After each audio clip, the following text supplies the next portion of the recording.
আর কত যুদ্ধ, আর কত তর্ক, আর কত বিতর্ক, আর কত ছোট করা। এই সংসদটাকে আসুন না সকলে মিলে, সকলের সংসদ, আকাঙ্ক্ষার সংসদ, বাংলাদেশের 16 কোটি 17 কোটি মানুষ যে সংসদ চায়। আমি এখানে যত কথাই বলি, আমি মনে করি আপনাকে গায়েল করেছি, আপনি মনে করেন আমাকে গায়েল করেছেন, কিন্তু বাংলার কৃষক, বাংলার শ্রমিক, বাংলার জেলে সে কিন্তু বোঝে আমার কথা সঠিক না আপনার কথা সঠিক। পরের জন্য যুদ্ধ করেছি অনেক, এবার তোমার আর আমার যুদ্ধ। যদি বলো এত যুদ্ধ করে কি পেয়েছি? তিউনিসিয়ায় পেয়েছি জয়, উগান্ডায় পেয়েছি জনগণের ভালোবাসা, আর প্রতিবেশী বার্মায় পেলাম ঘরে ফেরার তাগাদা। আমি যেন সেই বাতিওয়ালা যে পত্ত পত্ত রাস্তায় বাতি জ্বালিয়ে ফিরি, অথচ যার নিজের ঘরে জমে থাকে দুঃস্ব অন্ধকার। এই অন্ধকার আমরা কাটাতে চাই, এই অমনুষ্য থেকে বের হতে চাই। আমার হাতে তো এখনো রক্তের দাগ নিয়ে লেগে আছে। এই মতিঝিলে 19 দিন ছিলাম রিমান্ডের মধ্যে। মানুষ আর এই হিংসা প্রতিহিংসা আর দেখতে চায় না। আমার মহাসচিব মহোদয় এখানে বসা আছেন, আমার মহাসচিব মহোদয়কে হেলমেট পরাই নিয়ে গেছি, নাম বলতে পারলাম না, একজন সেনাবাহিনীর প্রধানের সাথে মিটিং করার জন্য আজকের কৃষিমন্ত্রীর বাসায়। কারণ ওটা বেশি দিন নয়, 23 সালের কথা বলছি। জীবনের বাজি নিয়েই কথাগুলি করেছি আমরা।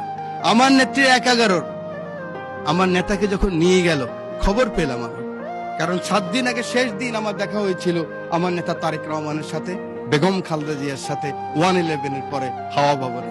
সেদিন ছিল ওনার শেষ দিন। খবর পেলাম ওনাকে নিয়ে গেছে, ঢুকে গিয়েছে। 196 জন এমপি ছিল এই পার্লামেন্টে, আমি ঢুকেছি। আমার নেত্রীকে দেখেছি একজন মা, তার সন্তানের জন্য কি আকুতি, কি কান্না, কি বেদনা বিদুর আমি দেখেছি। আমি সেই কথা মনে রাখতে চাই। আজকে আমরা অনেকে আছি, কিন্তু ষড়যন্ত্র বন্ধ হয়নি। জাতীয়তাবাদী নেতাদের বেঁচে থাকতে হলে অনেক যুদ্ধ করতে হয়, ঐক্যবদ্ধ থাকতে হয়।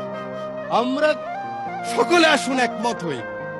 আগামী দিনে যে চ্যালেঞ্জ আসবে, এই জাতীয়বাদী শক্তির বিরুদ্ধে আবার যে ষড়যন্ত্র আসবে, সেদিন কারাই প্রধানমন্ত্রীর জন্য জীবনের বাজি রাখতে পারবেন, বাংলাদেশের জন্য বাজি রাখতে পারবেন, সেরকম যদি একটা শক্তি সাহস থাকে, তখনই হবে সবার আগে বাংলাদেশ। তখনই হবে দিল্লি নয়, পিন্ডি নয়, অন্য কোনো দেশ নয়। এবং আমরা কিন্তু বাঙালিরা সবসময় এরকম ছিলাম। আমরা মুঘলের বিরুদ্ধে ইসাখা যুদ্ধ করেছি, ফরাজি আন্দোলন, ফকিরি আন্দোলন, এগুলো তো আমরাই করেছি। ইলামিত্রের আন্দোলন আমরাই করেছি, তিতুমিরের বাঁশের কিল্লা আমরাই করেছি। এই সৈন্য গিয়েছিল, যুদ্ধ করেছে বিভিন্ন জায়গায়। মাননীয় স্পিকার, পরে আসছে বার্মায়। বার্মায় আসার পরে নিজের দেশের কথা মনে করেছে।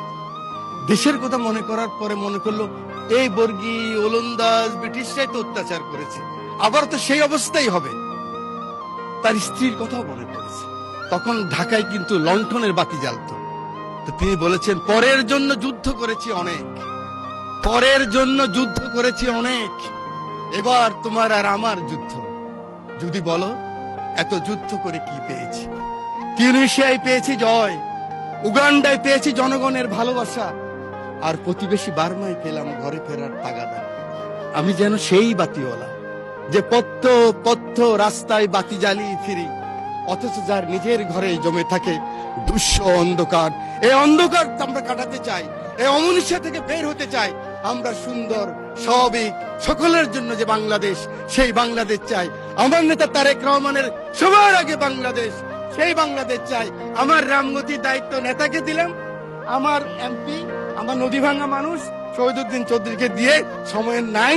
সেই কারণে সকলের ভালোবাসা চেয়ে, আদর চেয়ে বক্তব্য শেষ করছি। আল্লাহ হাফেজ। বাংলাদেশ জিন্দাবাদ।